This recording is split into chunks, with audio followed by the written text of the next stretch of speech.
আসসালামু আলাইকুম। তো এখন আমরা দেখব কিছু আর্টিকেল আজকের গুরুত্বপূর্ণ। প্রথমটা হচ্ছে বিনিয়োগ বৃদ্ধিতে বাংলাদেশে করণীয়। এটা লিখেছেন হচ্ছে ডক্টর সুলতান মাহমুদ রানা। তো তার এখানকার মেইন বক্তব্য হচ্ছে যে আপনার বিনিয়োগ বৃদ্ধিতে আপনারা হচ্ছে করতে হবে, ওই যে বিনিয়োগ পরিবেশ উন্নয়ন করতে হবে। এর মধ্যে পড়বে রাজনৈতিক পরিবেশের স্থিতিশীলতা, তারপর নীতি ধারাবাহিকতা, প্রশাসনিক দক্ষতা। আচ্ছা, নীতির ধারাবাহিকতা বলতে বোঝালো যে হচ্ছে আপনি একটা ধরেন কর্ম খুব করলেন, সেটা শুধুমাত্র আপনি ১ মাস রাখলেন, পরে আবার ওই যে বিনিয়োগ করলো, তারপর দেখলো যে বিদেশিরা আর ওখানে কর্ম খুব পাচ্ছে না। তো এটা ধারাবাহিকতা রাখতে হবে, যেটা ভারতে রাখছে আর কি, যার কারণে ওদের ওখানে ভালো বিনিয়োগ হয় আর কি। তো এটা রাখতে হবে এবং প্রশাসনিক দক্ষতা লাগবে। আচ্ছা, ২ নম্বর বললো যে হচ্ছে প্রাতিষ্ঠানিক, আপনার যে হচ্ছে ইয়াগুলো আছে, ইনস্টিটিউশনগুলো আছে, ইনস্টিটিউশন, এগুলো হচ্ছে আপনাকে শক্তিশালী করতে হবে, যেমন বিডায়, তোর ব্যবসা, এগুলো আর কি সক্ষমতা বাড়াতে হবে। ৩ নম্বর বললো যে হচ্ছে সেক্টর ভিত্তিক পরিকল্পনা, অর্থাৎ সব সেক্টরের জন্য, যেটা বিদ্যুৎ, তারপর ধরেন শিল্প, তো শিক্ষা, স্বাস্থ্য, সব ক্ষেত্রের জন্যই আলাদা আলাদা প্ল্যান থাকতে হবে। শিল্প মানে আলাদা আলাদা প্ল্যান থাকে, সেখান থেকে আর কি আলাদা আলাদাভাবে তাকে অ্যাক্টিভিটিস নিতে হবে আর কি। তারপর ৪ নম্বর বললো এসডিজি অনুযায়ী বিনিয়োগ, অর্থাৎ এসডিজি অনুযায়ী যদি বিনিয়োগ না হয় তাহলে কিন্তু একটা সাস্টেনেবল বিনিয়োগ হবে না। কারণ সবাই এখন আর কি টেকসই বিনিয়োগ দেখতে চায় আর কি, যেটা আর কি পরিবেশের কোনো ক্ষতি করবে না, তাহলে আর কি বৈদেশিক একটা আপনার একটা সাপোর্ট পাওয়া যায়। তো এটা দরকার আর কি। তারপর উদ্যোক্তা বান্ধব নীতি, এটা হচ্ছে আপনার ঋণ প্রশিক্ষণ দিতে হবে, তারপর বাজার সম্প্রসারণ করতে হবে, বাজার সংযোগ করতে হবে, এগুলো করতে হবে। আর ৬ নম্বরে বললো যে হচ্ছে দ্রুত সিদ্ধান্ত গ্রহণ আর বাস্তবায়নের সক্ষমতা থাকতে হবে। বাংলাদেশে যেটা নাই আর কি, ওয়ান স্টপ সার্ভিস চালু করতে হবে, যার ফলে আর কি উন্নতি হতে পারে। তো এই যে ভিয়েতনামে যেমন করছে হচ্ছে বিনিয়োগের জন্য, তারা আলাদা একটা সেল করছে, যারা হচ্ছে এরকম এফডিআই করে তাদেরকে খুব সহজেই একটা সার্ভিস দিয়ে দেয়, যাতে তাদের কোনো ভোগান্তি হয় না আর কি। তো বাংলাদেশেও এরকমটা চালু করা যেতে পারে, ফলে উন্নতি হবে আর কি। তো মালয়েশিয়ার দক্ষ জনবল দিয়ে উন্নতি করছে। ওকে, তো আপনাদের একটা নোটটা আমাকে দেখিয়ে দিই, যে যে পয়েন্টটা ছিল। এই হচ্ছে আমার পয়েন্ট। ওকে, এখন আমরা পরে একটা দেখব, সেটা হচ্ছে আপনার বঙ্গোপসাগর নিয়ে আর কি। তো আমাদের বঙ্গোপসাগরে আমাদের কৌশলগত ভবিষ্যৎ, এই শিরোনামে আছে এখানে, এবং এটা লিখছে মোহাম্মদ শাহিন আলম। আচ্ছা, তো এখানে তিনি বলছেন যে হচ্ছে দক্ষিণ চীন সাগর দিয়ে আপনার হচ্ছে বিশ্ব বাণিজ্যের এরকম ৩০% আর কি আর কি পণ্য পরিবহন হয় আর কি। আর মালাক্কা যে ডিলেমা, এটা আর কি চীনের এটা দ্বারা বোঝা যায় চীনের ৮০% আপনার হচ্ছে তেল আমদানি হয় এই মালাক্কা প্রণালী হয়ে। তো মালাক্কার যদি নিরাপত্তা না থাকে, তাহলে চীনের কিন্তু নিরাপত্তা থাকবে না। তো এই জন্য চীন কী করছে, আপনার এর বিকল্প হিসেবে আরও দুটা আর কি রাস্তা তৈরি করতেছে। একটা হচ্ছে পাকিস্তানের যে গোয়েদার আর কি আপনার পোর্ট আছে সেটা, আর হচ্ছে এদিকে কিয়াউক ফিউ, এটা হচ্ছে আপনার মিয়ানমারে যেখানে রাখাইনরা আর কি আছে আর কি, ছিল আর কি। তো ওখানে আর কি একটা আপনার বন্দর নির্মাণ করতেছে, চেষ্টা করতেছে আর কি, হচ্ছে আর কি আস্তে আস্তে। তো এই জন্য বিকল্প করছে আর কি। তো এটাকেই বলছে মালাক্কা ডিলেমা। আচ্ছা, ভারতের হচ্ছে দিকে অ্যাক্ট ইস্ট আর হচ্ছে আপনার নেইবারহুড পলিসি। তো অ্যাক্ট ইস্ট বলতে বোঝায় যে ইন্দো চীনের যে প্রভাব মানে বাড়ানো আর কি, অর্থাৎ চীনের যে প্রভাব আছে এটাকে সংকুচিত করা এবং নিজের প্রভাব বাড়ানো। আর নেইবারহুড ফার্স্ট বলতে বোঝায় যে সীমান্ত নিরাপত্তা দেওয়া, তারপর হচ্ছে দক্ষিণ এশিয়া যে দেশগুলো আছে এদের সাথে সম্পর্ক আর কি বাড়ানো, যেমন বিমস্টেক, এটা হতে পারে।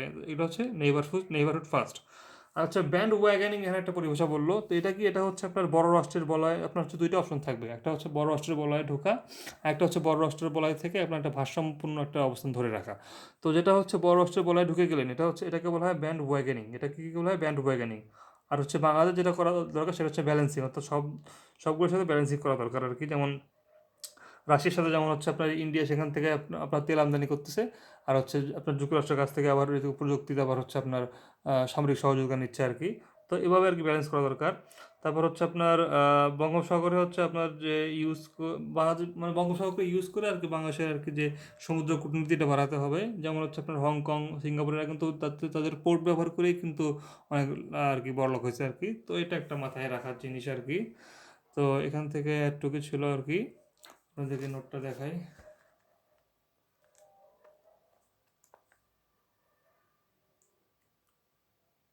ওকে, এরপর আমরা পড়বো হচ্ছে দুই একটা জিনিস দেখলাম, এটা হচ্ছে আপনার যে কোয়ান্টাম কম্পিউটিং।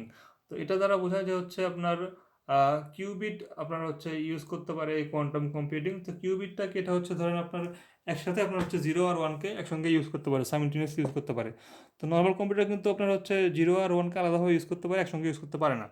তো এটা দ্বারা অনেক উন্নতি করা যায়, যেমন হচ্ছে আপনার ওই যে সামরিক ক্ষেত্রে ইউজ করতে পারে, ওষুধ উৎপাদনের ক্ষেত্রে, তারপর হচ্ছে আপনার ডিকোডের ক্ষেত্রে, তারপর হচ্ছে আপনার আর কি এআই এর ক্ষেত্রে, মেশিন লার্নিং এর ক্ষেত্রে ইউজ করা, অনেক ক্ষেত্রে ইউজ করা যেতে পারে। এটাই হচ্ছে ভবিষ্যৎ আর কি। আর ফিফথ ইন্ডিয়ান ইন্ডাস্ট্রিয়াল রেভলিউশন, এটা দ্বারা বোঝায় যে হচ্ছে প্রযুক্তি আমাদের সহায়তা করবে আর কি, মানুষই কেন্দ্রে থাকবে কিন্তু প্রযুক্তি আমাদের শুধু সহায়তা করবে, এখান থেকে সাহায্য নেব। এবং এই আপনার এআই আমাদেরকে আরও দক্ষ হিসেবে, আরও হচ্ছে আপনার ক্রিয়েটিভ হিসেবে করতে সাহায্য করবে। এটা হচ্ছে আপনার ফিফথ ইন্ডাস্ট্রিয়াল রেভলিউশনের কথা। আচ্ছা, এখন হচ্ছে আমরা একটা ইয়ে দেখবো আর কি, টোকিও আর কি বাংলাদেশের মধ্যে যে একটা ঐতিহাসিক চুক্তি স্বাক্ষরিত হয়েছে। তারপর হচ্ছে আপনার এটা দেখবো আমরা।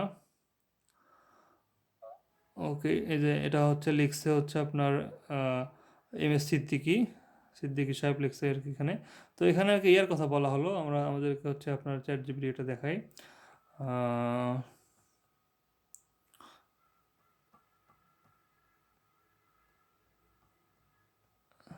এই যে এখানে হচ্ছে আপনার ইকোনমিক পার্টনারশিপ আপনার হচ্ছে এগ্রিমেন্ট ইপি এর কথা বলা হলো। তো সেটার অধীনে হচ্ছে আপনার এই যে ন্যাশনাল ট্রিটমেন্ট প্রিন্সিপাল, এটা দ্বারা বোঝায় যে হচ্ছে কোনো দেশের পণ্য যখন অন্য দেশে প্রবেশ করবে তখন সেই পণ্যের উপর কোনো বাধা নিষেধ দেওয়া যাবে না, বা আপনার হচ্ছে ওর উপর কোনো ভ্যাট দেওয়া যাবে না। এটা হচ্ছে আপনার ন্যাশনাল ট্রিটমেন্ট প্রিন্সিপাল, যেটা হচ্ছে আপনার ডাব্লিউটিও একটা প্রিন্সিপাল আর কি। তো সেটা অনুযায়ী বাংলাদেশ আর জাপান এখন বিজনেস করবে আর কি, ঠিক আছে। তো এভাবে বিজনেস করবে আর কি। আর এখানে হচ্ছে একটা পরিভাষা, সেটা হচ্ছে আপনার কোথায় গেল, সেটাকে বলা হচ্ছে যে মোটাটিস মোটান্ডিস সম্ভবত বলা হয় ওটাকে, কোথায় গেল।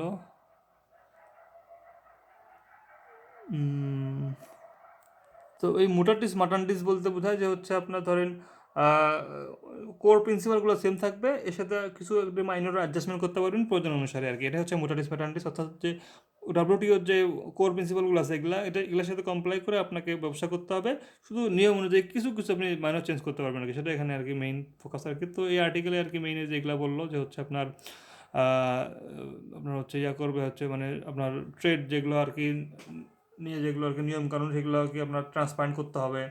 তারপর হচ্ছে আপনার বাজার সংস্কার করতে হবে। তারপর বললো যে হচ্ছে আপনার যে কোনো বৈষম্য করা যাবে না কোনো পণ্যের প্রতি। তারপর বিশেষ কর বা সুবিধা দেওয়া যাবে না, কোনো পক্ষে পিছিয়ে রাখা যাবে না। তারপর হচ্ছে এরকম সবাই সব পণ্যতে দ্রুত ছাড় পায় আমদানি রপ্তানির ক্ষেত্রে, সেই ব্যবস্থা করতে হবে। তারপর আন্তর্জাতিক মান অনুযায়ী আপনার হচ্ছে আমদানি রপ্তানি করতে হবে। তারপর হচ্ছে আপনার শুল্ক কমিয়ে দিতে হবে, ধীরে ধীরে আর কি একদম উঠে দিতে হবে। আর হচ্ছে কোনো ব্যবসায়ীকে যদি আপনি কোনো ব্যান দেন বা কোনো পণ্যকে ব্যান দিলে সেটার আপনাকে লিখিত ইয়ে দিতে হবে, কেন ব্যান দেওয়া হলো হবে, এগুলো করতে হবে।